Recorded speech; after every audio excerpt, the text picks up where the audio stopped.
Hi and good day to Miss Farziani. Today, we will be presenting about growth challenges of SME, empirical evidence in Sabah, Malaysia. My name is Reni Brendabrinus and together with my group members Nur Elisha, Nurul Ashikin, Muhammad Fadli and Rachel Elvis Wisning. Next, we will continue with the table of content. This presentation begins with the introduction on page 3, which explains more about SME. On page 4 to 6, we will review and summarize the main issue, focusing on financial constraint, human resources, and poor marketing strategy. Next, the critical analysis and discussion will be presented on page 7 and 8, where these issues are discussed in more detail.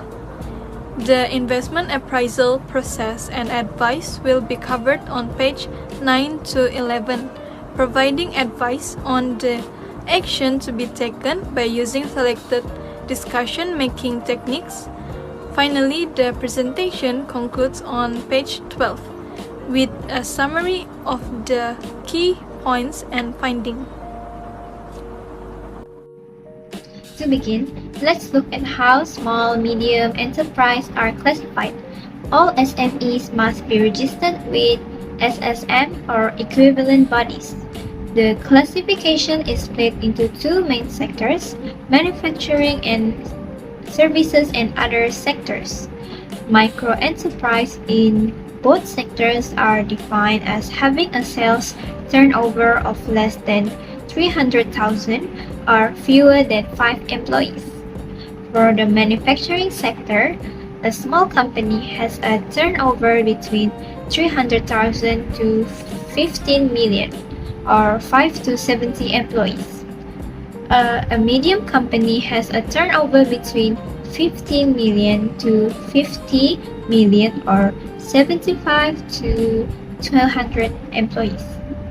In the services and other sectors, a small company has a turnover between 300 ringgit to 3 million ringgit or 5 to 30 employees. A medium company has a turnover between 3 million ringgit to 20 million or 30 to 75 employees. SMEs in Malaysia face many challenges in sustaining and growing their business. The main issues include limited access to financial resources, difficulty in expanding markets, as well as inability to attract and retain skilled workers. In addition, problems such as workforce shortage and resistance to change further weaken the business performance. Overall, these barriers limit the competitiveness and long-term growth of SMEs in Malaysia. Studies show that SMEs have a very high failure rate worldwide, where about 25% fail within the first years and also around 63% fail within 6 years, according to USA data. But in Malaysia, the SME failure rate is estimated to be as high as 60%, which is very alarming. This high failure rate shows that many SMEs struggle with competitiveness, sustainability, and also business performance. Overall, this proves that SMEs issue in Malaysia are related to finance, management, workforce, and business strategies, which affect their overall performance. So, moving to the issues, the first of all, which is financial constraints, which are one of the reasons why many SMEs in Malaysia facing difficulties with growth. Today, SMEs face strong competition, which means they need to invest more in things like research and development to meet customer needs. However, many SMEs in Malaysia do not have enough financial resources to do this. Based on our findings in the article, it is stated that SMEs often struggle due to insufficient capital, poor financial record keeping, difficulty in getting loans, high operating costs, and problems collecting payments from customers. These financial problems can slow down business growth and negatively affect the overall performance. Because of this, lack of access to finance continues to be one of the biggest challenges for SMEs. Therefore, addressing financial issues such as improving access to credit and strengthening financial management practice is very important for the long-term growth and sustainability of SMEs in Malaysia. The second issue identified in the article is human resources problem, which significantly limit SME growth in Sabah, Malaysia. SME face difficulty in attracting, developing, and retaining employees, mainly due to limited manpower and financial constraints. The key issue highlighted include employee shortage, poor discipline, and lack of skills and knowledge. Many SME require employees to handle multiple roles, but due to low wages and limited training opportunity, cause high staff turnover, especially in the restaurant and retail sector. For example, some employees claim to have experience but lack actual skills, leading to operational mistakes, lower service quality, and increased supervision. As a result, this issue impact reduced productivity due to frequent staff changes, which will slow down the operation. Next, increase operational costs, such as recruitment, training, overtime, and increased expenses due to mistake. Last one is poor customer experience, which will negatively affected due to inconsistent service growth.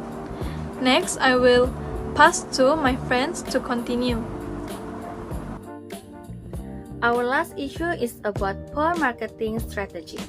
Many SME in Malaysia face problems in marketing because they do not have a clear strategy. They often don't know who their target customers are or how to analyze market trends. As a result, these SME rely heavily on traditional methods like brochures and flyers. For example, some shops just distribute flyers around their area, which limits their reach and does not attract younger customers. Because of this, customer engagement is low, brand awareness limited, and sales growth is low. Even though digital marketing like social media ads can help increase visibility and interaction with customers, many SME don't use it because of limited budget and lack of skills. This means they struggle to compete with larger companies and their growth is affected. Next, I will present on the critical analysis part for the issues on SME in Malaysia. The first one, which is the financial constraints. Many businesses struggle with insufficient working capital to cover daily expenses such as salary, materials, and operations, which limits their ability to grow. In addition, some entrepreneurs lack financial management knowledge, such as proper record keeping and budgeting, making it difficult to track income and expenses.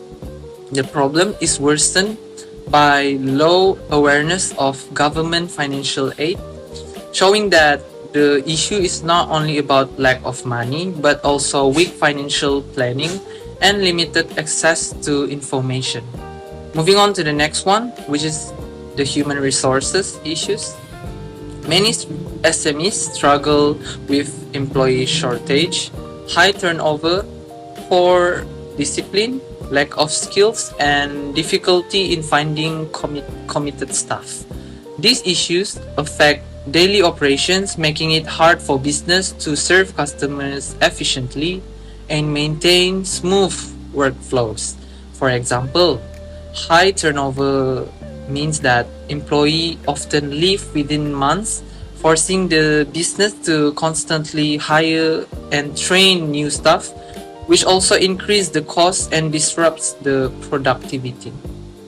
Poor discipline and lack of skills also reduce the efficiency and can harm the business performance. Overall, these human resource challenges not only limit the growth of SMEs but also indirectly impact financial performance and competitiveness, showing that managing people effectively is just as important as managing money. Last one, which is the marketing strategy. It is also one of the major challenges for SMEs in Malaysia. Many SMEs fail to use social media effectively and rely mostly on traditional methods like word of mouth. They also lack proper promotional strategies such as brochures, business cards, banners, or discounts, and often struggle to create creative and engaging content for online platforms. As a result, SMEs have difficulty in attracting new customers and retaining the existing one. Even when business create a social media account, they often do not know the best way to use them, including the content planning or posting timing. Overall, weak marketing strategies limit the business growth and revenue, and indirectly worsen the financial constraints, showing that the marketing and financial management are closely linked for SME success. This critical analysis is made referring to our selected article, which includes semi-structured interviews on entrepreneurs as findings. This slide shows the discussion of findings from the interviews with entrepreneurs. Table 2 summarizes the main barriers to business growth identified in the study. First, financial issues were the main challenge, such as lack of working capital and limited financial management knowledge. Second, human resource problems were reported, including shortage of employees and lack of skills. Third, entrepreneurs face marketing challenges, especially in promoting their products and using social media effectively. Next, issues related to facilities and layout were identified, such as limited space and inadequate equipment. Finally, problems with suppliers were mentioned, including late delivery and difficulty in finding reliable suppliers.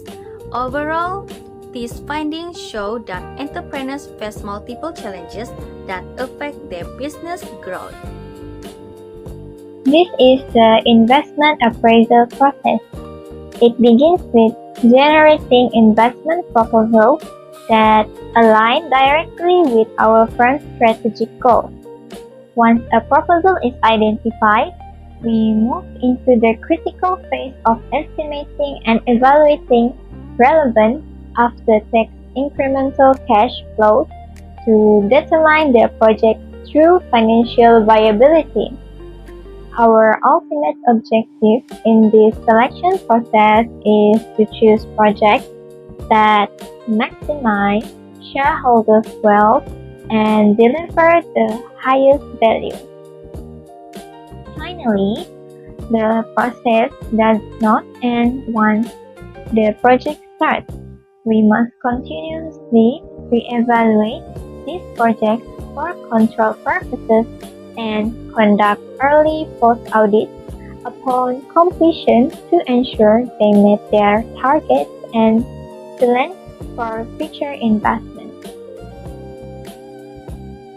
We move on to the calculations of relevant cash flow. The evaluations begin with the net initial outlay, establishing a total upfront investment requirement of 976,550 ringgit.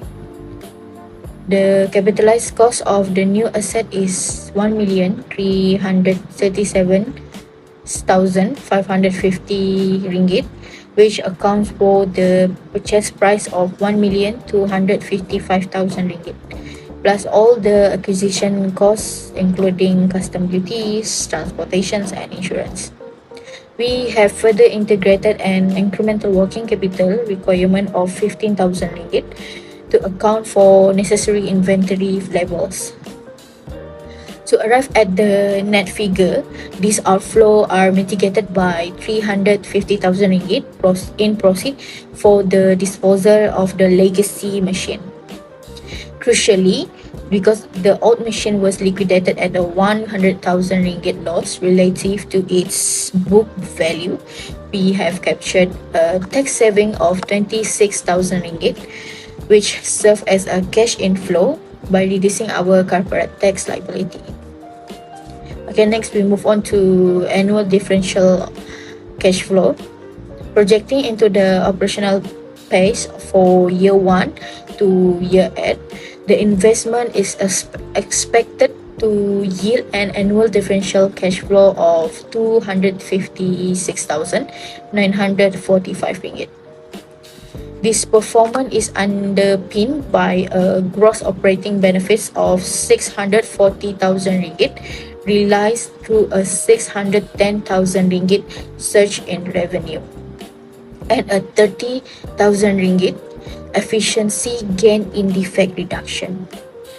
Okay, next we account for the terminal cash flow occurring at the project's conclusions. These include a one-time cash inflow of 105,000 ringgit comprised with the 90,000 ringgit residual salvage value and the recovery of the 15,000 ringgit working capital initially deployed. Our depreciation schedule follows the straight line method with the new asset depreciating at 155,944 ringgit per annum over its 8-year useful life. Collectively, these cash flow components provide the empirical foundations for our net present value and payback period calculation. The payback period is calculated by dividing the initial outlay of 967,550 ringgit by the annual differential cash flows of 256,945 ringgit. This results in a payback period of 3.8 years, which is well within the desired time frame of less than 5 years. Looking at the net present value, we analyze the cash flow over an 8-year period at a discount rate of 18%. The present value year 1 to 8 with an annual cash flow of 256,945 ringgit times with present value interest factor of 4.0776, it is equal to 1,047,719 ringgit. The year-end value is 105,000 ringgit times with present value interest factor of 0.2660, contributing to 27,930 ringgit. This brings our total present value to 1,075,649 ringgit. After deducting the initial outlay of 976,550 ringgit, we achieve a positive present value of 99,099 ringgit. Based on these figures, our advice is that the company should proceed with buying the new machine as the net present value is positive and the payback period meets the criteria. In conclusion, SMEs encounter serious barriers when it comes to finance, human resource, marketing, and operations, hence stifling growth. However, there is a way out in disciplined financial analysis. The proposal to invest in a new machine has shown that the NPV is positive, equals to RM 99,099 ringgit, and the payback period is 3.8 years. While ongoing operational weaknesses must be managed, strategic investment in efficiency and capacity is proven method to break the growth barrier and enhance long-term profitability.